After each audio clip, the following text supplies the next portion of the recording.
İlqar Qulablı, Qara Xəncər.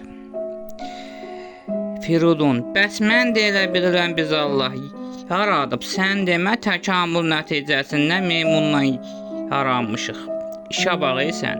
Firidunun bu sözündən Şahnadı gülmək tutdu və o içdiyi çay boğazından qaldı. Öksürməyə başladı. Firidun gəlib onun kürəyinə vurub biraz rahatlandırdı.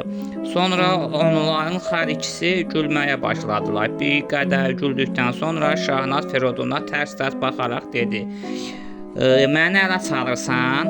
Şahnazcan, sən axı gülməli söz deyirsən. Yaxşı, tutaq ki, insan təkamül nəticəsində yaranıb. Mən razı. Bəs ilk hüceyrə necə olub ki, yaranıb?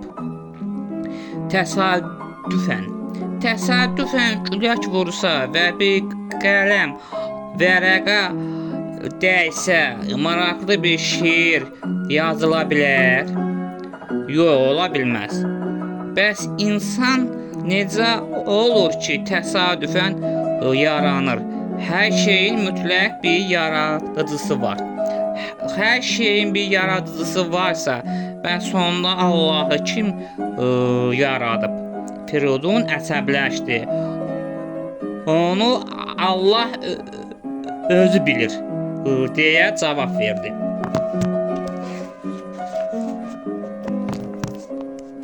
Firidun, səninlə söz güləşdirmək olmur. Dur gedək. Onlar çay içib qalxdılar. Əl-ələ tutub bütün şəhəri gəzdilər. Daha sonra xudahafizləşdilər. Firidun dedi: "Şahnaz, sabah işdən sonra axşam çağı səni həmişə görüşdüyümüz kafedə gözləyəcəm. Gələrsən görüşərək. Həmişəki vaxtda, həmişəki yerində." "Hə, yaxşı, gələcəm. Həmişəki vaxtda, həmişəki yerində. Hələlik sevgilim, çox sağ ol." Sonra onlar uzaqlaşıb öpüşdülər. Firidun onun əllərindən və üzündən öpdü. Sonra onlar bir-birlərindən ayrıldılar. Firidun qaldığı yataqxanaya getdi. Şahnaz atasının sifarişi ilə Əlsoylunun qəbuluna getdi. İcazə alıb otağa girdi. Əlsoylu da elə onu gözləyirdi. Onlar salamlaşdılar. "Salam Şahnaz, necəsən qızım?" "Sən salam, yaxşıyam, siz necəsiniz?" "Sənin haqqında yaxşı xəbərlər eşitmirəm ha." Şahnaz ona baxdı. "Nə xəbər? Deyirlər atanı, əmini incirdirsən, sözə baxmırsan. Neyləyirəm?" Əlsoylu ciddi səslə danışmağa başladı. "Bax, qızım, mən sənin şəxsi həyatına qarışa bilmərəm. İstədiyin adama ərə gedə bilərsən. Amma unutma, KGB-nin üzvüsən. Sənin vəzifən var. Sən Qara Xəncəri öldürməlisən." Qara Xəncər burjua ölkələrinin baş kəsənidir. Onlarla KGB agentini öldürüb. Nə qədər ki Qara Xəncər var, SSR yaşamayacaq. Sənin evlənmək istədiyin Firidun adlı cavan oğlan bizim adam deyil. Mən sənin əmin oğlu Ceyhuna yaraşdırıram. O bizim işimizə yarayan adamdır. O da sənin kimi KGB-yə xidmət edir. Şahnaz özünə haqq qazandırmaq üçün danışmağa başladı. "Axı siz Firidunu tanımırsınız. O çox savadlı oğlandır. Şahnaz mənim balam. Mənim Firidunu tanımağıma gərək yoxdur. Biz işimizi riskə ata bilməyik. Bəli, ola bilər Firidun yaxşı oğlandır, savadlı oğlandır. Sənin ondan xoşun gələ bilər. Onu sevə bilərsən. Amma o bizim adam deyil. İndi sən bir seçim etməlisən. Ya şəxsi həyatın, ya da vətən yoluna öhdəliyin. Əgər Firidunla evlənsən, bu işi unut. Amma sən qara xəncəri tapıb öldürə bilməsən, ola bilər ki, heç kim onu tapıb öldürə bilmədi. Qara xəncər dövlətimizin axırına çıxacaq. Unutma, o zaman Firidun kimi kasıb cavanlar burjuva sinifinin qarşısında əziləcəklər. Heç vaxt xoşbəxt ola bilməyəcəklər. Sən gərək öz sevgini qurban verəsən. Firidunu sevirsənsə, özünü onun yolunda fəda etməlisən. Seçim sənindir. Şahnaz dərin bir fikrə getdi. Ərsoylunun haqlı olduğunu düşündü. Ürəyində onun təklifini qəbul edib Firidundan ayrılıb Ceyhunla evlənməyinə qərar verdi.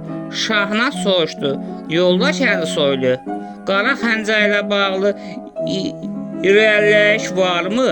"Bəli, qızım, onun xəncərini görüb xəncərin üzərindəki naxışların şəklini çəkdirib paylaşmışam. Birini də atana vermişəm. Atan sənə lazım olan məlumatı verəcək. İndi atan evdə səni gözləyir. Qərarını ver. Səni gələn il Qərbi Almaniyaya göndərəcəm. Aldığım məlumata görə qara xəncər Qərbi Almaniyadan Şərqi Almaniyaya, oradan da SSR-yə keçir. Böyük ehtimalla orada gizlənir. Orada hökumətlə əlaqəsi var. Ona görə də səni ora göndərəcəm. Amma bunun üçün qərar verməlisən. Ya vətənin, ya Firidun." Şahnaz atı cavab verdi: "Mən seçimimi etdim. Vətənim. Firidundan ayrılıb Ceyhunla evlənəcəm. Qərbi Almaniyaya qara xəncəri tutmağa gedəcəm." Ərsoylu belə də bilirdi. O çox sevindi. "Afərin mənim qızım, səndən bunu da gözləyirdim. Vətənimiz, dövlətimiz uğrunda hər şeydən keçmək olar." Şahnaz kədərli səslə dilləndi: "Mənə icazə verin, son dəfə Firidunla görüşüb vidalaşım." "Buyur," dedi Ərsoylu. Onlar bir qədər söhbət etdikdən sonra Şahnaz axşam çağı Firidunla həmişə görüşdükləri vaxtda və həmişəki görüşdükləri kafedə görüşdülər. Şahnaz çox bekar idi. Firidun soruşdu: "Şahnaz, nə olub? Niyə bekefsən?" Şahnaz kədərli səslə dedi: "Firidun, sənə bir şey deyəcəm, məndən incimə." "Nə olub Şahnaz? Biz ayrılmalıyıq." Firidun eşitdiyinə inanmadı. "Bəs deyirdin bizi heç kim ayıra bilməz. Deyirdin mən həmişə sənin yanında olacam. Səndən heç vaxt ayrılmayacam. Ölsəm də mənim yanımda öləcəksən." "Yalan idi dedikləri.